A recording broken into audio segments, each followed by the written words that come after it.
Hi, welcome back to the page Orbit. So before we start revolving around the life of Bill Gates, क्या मुझे आप लोग please बता सकते हैं कि आपको ये मेरा स्टोरी टेलिंग का कॉन्सेप्ट कैसा लग रहा है? Are you guys enjoying it? ये भी सजेस्ट करिए कि साइकोलॉजी ऑफ मनी के बाद नेक्स्ट बुक मैं आपके लिए कौन सी लेकर आऊँ, क्योंकि आई नो बुक्स पढ़ने का टाइम अब ज़्यादा लोगों के पास है नहीं, लेकिन अगर एक बुक एक दिन में कंप्लीट की जा सकती है then why not. I will be happy to help. I am sure आपको एक बुक एक मंथ में या फिर I don't know, time taking तो है बुक पढ़ना. हर चैप्टर में हर एक कहानी जैसे मैंने पढ़ी है एज इट इज़ आपके सामने मैं उसे रख रही हूँ. मुझे अपना एक्सपीरियंस शेयर करिए कमेंट सेक्शन में. न्यूयॉर्क यूनिवर्सिटी के एक प्रोफेसर हैं, उन्होंने बोला कि किसी की भी सक्सेस को जज करने से पहले एक बात हमें ज़रूर ध्यान रखनी चाहिए, that nothing is as good और as bad as it seems. हमारी लाइफ में जो भी इवेंट्स होते हैं ये दो तरह के फोर्स पे काम करते हैं. उन दो फोर्सेस का नाम है लक और risk.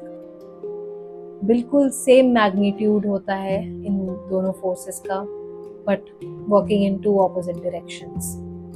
For example, lake side नाम का एक स्कूल है सियाटल के पास. सियाटल एक शहर है वॉशिंगटन स्टेट में.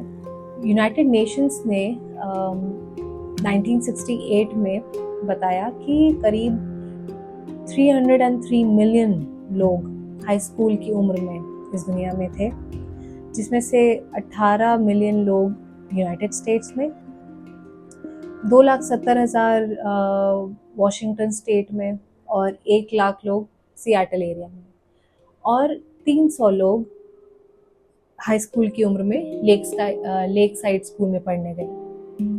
बिल गेट्स उन्हीं 300 लोगों में से थे जो उस स्कूल में गए 1968 में. तो लेक साइड स्कूल में एक प्रोफेसर थे, बिल डगल नाम था उनका. वो वर्ल्ड वॉर 2 के एक नेवी पायलट रह चुके हैं और वो काफ़ी दूरदर्शी इंसान थे, क्योंकि पॉल एलन ने कहा एक इंटरव्यू में कि उनका ये मानना था कि सिर्फ किताबी ज्ञान काफ़ी नहीं होता है, हमें असल ज़िंदगी का भी अनुभव होना ज़रूरी है, और कॉलेज जाने से पहले हमें कंप्यूटर की नॉलेज होनी चाहिए. ये उस ज़माने में उनका सोचने का तरीका था. बिल गेट्स 13 की एज में पॉल एलन से मिले 8th ग्रेड में, और वो दोनों बेस्ट फ्रेंड्स बन चुके थे, क्योंकि उन दोनों को ही कंप्यूटर का बहुत ज़्यादा शौक था. और कंप्यूटर उनके मेन करिकुलम का पार्ट नहीं था, वो एक इंडिपेंडेंट कोर्स था.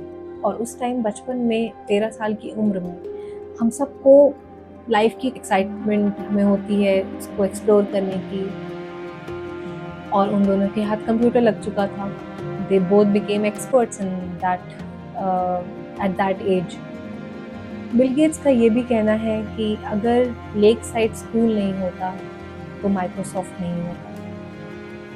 अब इसी माइक्रोसॉफ्ट की एक और कहानी है बिल गेट्स के बेस्ट फ्रेंड केंट एवंस की.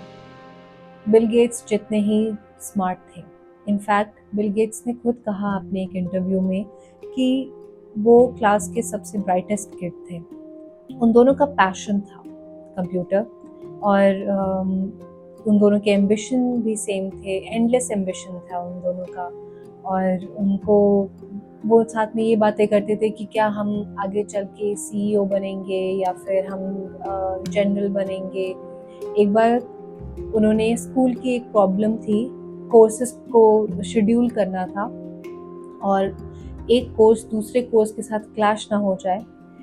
इस प्रॉब्लम को केंट एवंस और बिल गेट्स ने कंप्यूटर प्रोग्राम से सॉल्व किया था. और यहाँ पे लक और रिस्क की बात अब ऐसे आती है.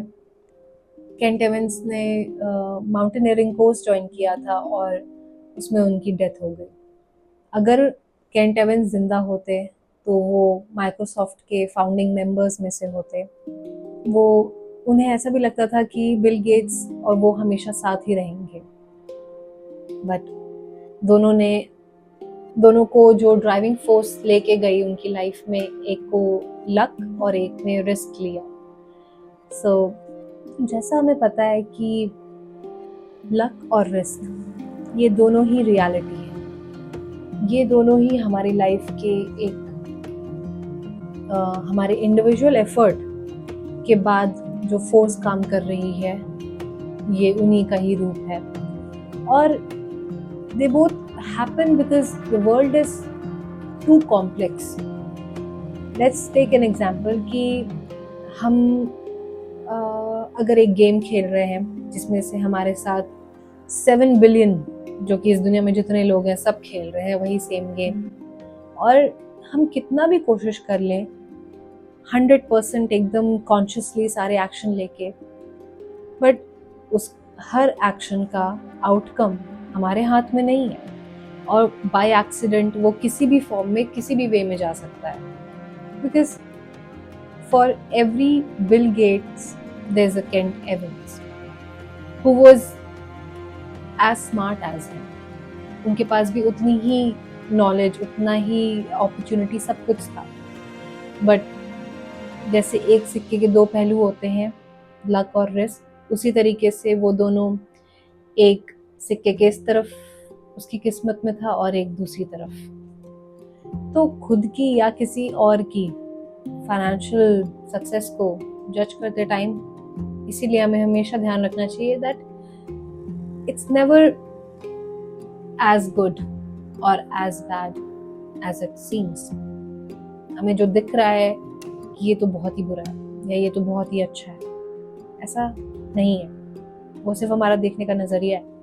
अगर मैं कहूँ कि इस दुनिया में बहुत सारे बिलियनर्स हैं और बिलियन इन्वेस्टर्स हैं, ठीक है, और उसमें से क्या लेट्स से 10 इन्वेस्टर्स ऐसे होंगे जिनका लक साथ दिया होगा, तो आप कहेंगे कि हाँ डेफिनेटली लक साथ दिया ही होगा।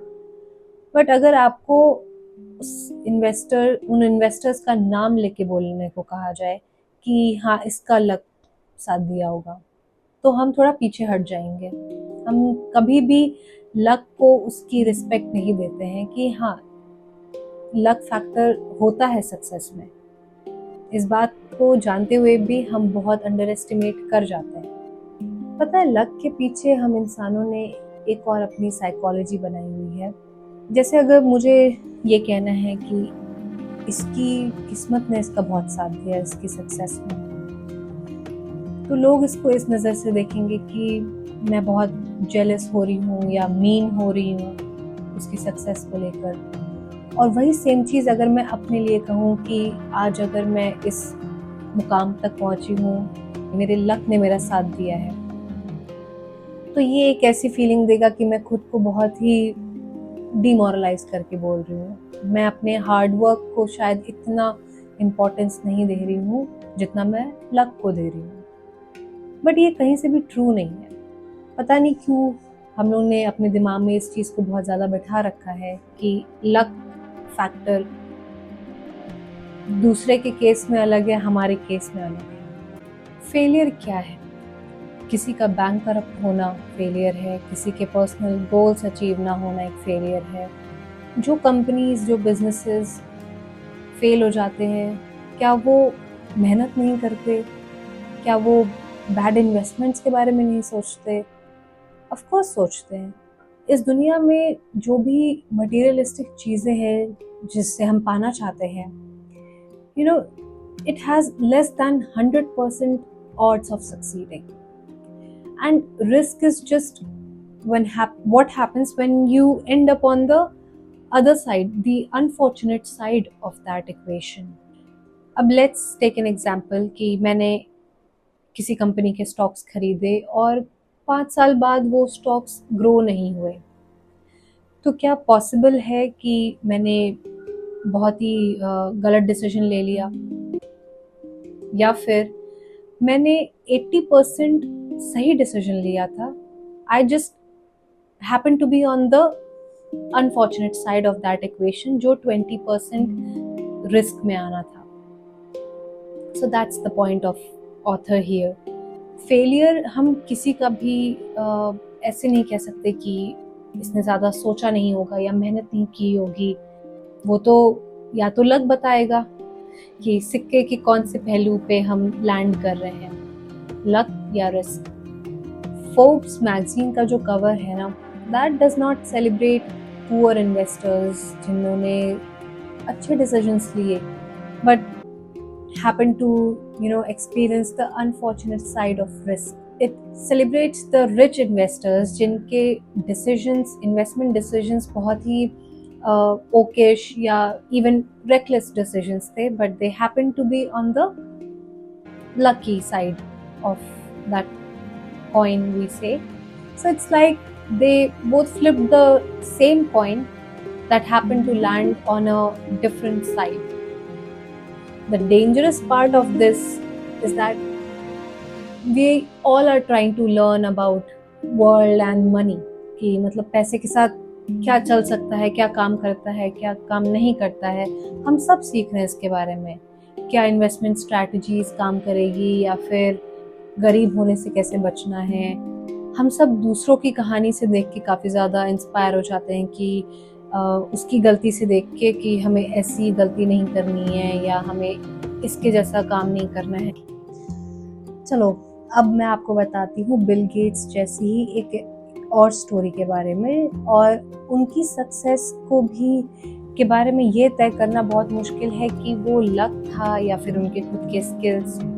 कॉर्नेलियस वैंडरबिल्ट ये एक अमेरिकन बिजनेसमैन थे जिनका एम्पायर रेल रोड्स और शिपिंग से खड़ा हुआ था, और अपने इस एम्पायर को एक्सपैंड करने के लिए उन्होंने बहुत सारी बिजनेस डील्स को साइन किया था, जिसमें से ऑलमोस्ट सारी ही ट्रांजैक्शंस उनकी लॉस के अगेंस्ट थी, जो लॉ तोड़ रही थी।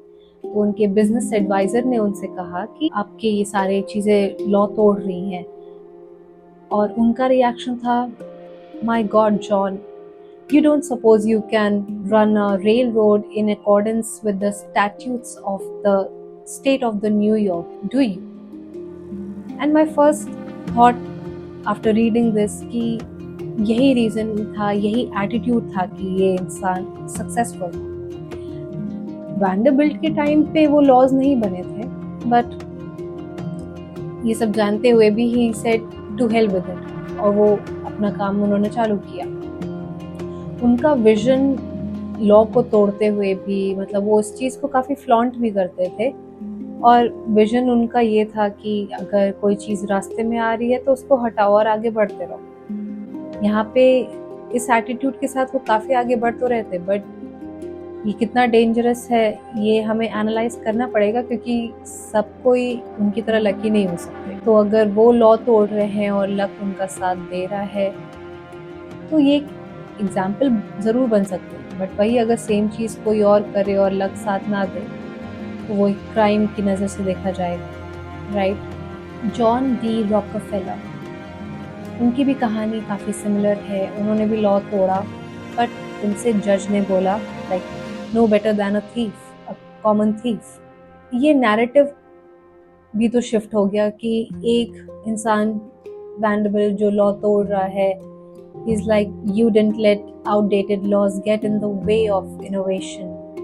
From this ideology narrative to you committed a crime दोनों ने किया, बट एक को क्रिमिनल चोर और दूसरे को काफ़ी सक्सेसफुल और बहुत जो भी हम कहते हैं कि वाह क्या काम किया है। ये नैरेटिव भी चेंज हो जाता है, क्योंकि जिसका लक उसका साथ दे रहा है उसके साथ दुनिया खड़ी है। बिजनेसेस में हमेशा कहा जाता है कि कस्टमर हमेशा सही है, और कस्टमर को पता ही नहीं कि उसे क्या चाहिए। बहुत ही थिन लाइन होती है इंस्पायरिंगली बोल्ड और फुलिशली रेकलेस होने में। ऑथर ने एक बहुत ही प्यारा मैसेज दिया है हम लोग को इस बुक से, इस चैप्टर में स्पेशली, कि be careful who you praise and admire, be careful who you look down upon and wish to avoid becoming। क्योंकि ऐसा होता है ना कि जिसे हम उस नज़र से देखते हैं कि यार इसके जैसा तो नहीं बनना है, और किसी को उस नज़र से देखते हैं कि वाह यार इसी के जैसा बनना है। हमें यहाँ पे केयरफुल होने की ज़रूरत है। क्योंकि हमें नहीं पता कि किस टाइम किसका लक साथ दे रहा था और नहीं। वॉरेन बुफे एक इसका एग्जाम्पल है। उनके पीछे लक का बहुत ज़्यादा रोल है। ही वॉज वेरी लकी, और वो मैं चैप्टर 7 में आपके साथ डिस्कस करूंगी, why is that. Bill Gates ने एक बार कहा कि success is a lousy teacher, it seduces smart people into thinking they can't loose. Similarly जो लक का जुड़वा भाई है रिस्क, और जिसके चलते लोगों को फेलियर एक्सपीरियंस करना पड़ता है, so failure can be a lousy teacher too, because it seduces smart people into thinking कि उनका जो बिजनेस डिसीजन था वो बहुत ही बुरा था, और इस वजह से अनफॉरगिविंग रियलिटीज ऑफ रिस्क जो होती हैं वो फेस करना पड़ा। जिस तरीके से हम लक के रोल को रिकॉग्नाइज करते हैं, उसी तरीके से हमें रिस्क के रोल को भी रिकॉग्नाइज करते हुए समझना चाहिए कि हमें यहाँ पे खुद को माफ़ करने की ज़रूरत है, जो लोग भी उस रिस्क लेने की वजह से फेल हो जाते हैं। और लगातार ट्राई करना चाहिए, क्योंकि यू नेवर नो कि कब आपका लक आपका साथ दे जाए और आप सक्सेसफुल हो जाएंगे उस टाइम। एक और चीज़ भी होगी दैट जब आप दूसरों के फेलियर्स को जज करने जाएंगे तो आपके दिमाग में एक स्पेस होगी कि यहाँ पे मुझे इनको जज नहीं करना है, हो सकता है उस टाइम उनका लक साथ नहीं दे रहा था। तो यहाँ पे अब हमारा चैप्टर 2 एंड होता है, और इस चैप्टर में हमने सीखा कि सक्सेस सिर्फ हार्डवर्क नहीं होता है। कई लोग बहुत मेहनत करते हैं पैसा कमाने में और बहुत स्मार्ट चॉइसेस लेते हैं, बट फिर भी वो सक्सेसफुल नहीं हो पाते। कई लोग बहुत रिस्क ले जाते हैं, इतना रिस्क लेने के बाद भी लक उनका साथ दे जाता है। उसी तरीके से फेलियर हमेशा गलती नहीं होती है। जैसे हमने बिल गेट्स की स्टोरी देखी, केन एवंस की स्टोरी देखी, और अभी मैं आगे चल के आपसे उन 2 लोगों के बारे में बात करूंगी जिन्होंने अपने लक को कुछ ज़्यादा ही पुश कर दिया। तो मैं ऐसा कहूँगी कि किसी की भी फेलियर पे ना उसको काफ़ी ऐसे नज़र से नहीं देखना चाहिए कि ये तो फेल हो गए या फिर मुझे इसके जैसा नहीं बनना है। हमें हमेशा हम्बल रहना चाहिए, हमें समझना चाहिए कि यहाँ पे लक और रिस्क जो कि बिल्कुल जुड़वा भाई हैं, हमें समझ नहीं आता कि किसका साथ दे रहा है और कौन सी सिचुएशन में यहाँ पे एप्लीकेबल है। So that's it, stay tuned for chapter 3